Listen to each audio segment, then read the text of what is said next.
promesse, il nous déclare que tous les modes de preuve ne sont pas admissibles pour faire la preuve de tous les éléments.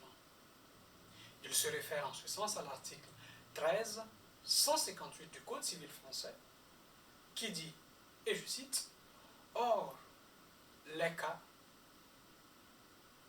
où la loi en dispose autrement, la preuve peut être apportée par tout moyen. » Donc ici, nous voyons une limitation des modes de preuve qui peuvent être utilisés pour soutenir un fait, un acte, une transaction, etc.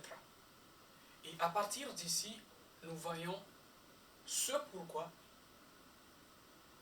le contrat intelligent, par exemple, a été créé.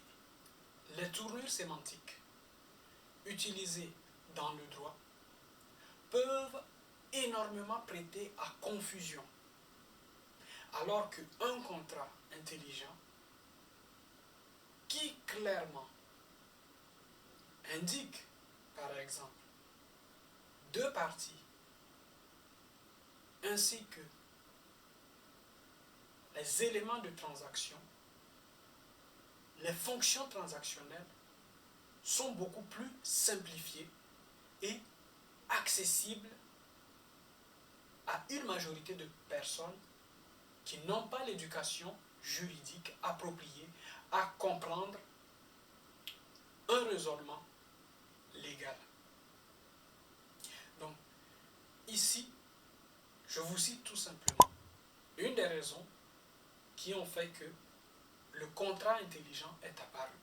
C'est pour simplifier la compréhension, notamment transactionnelle.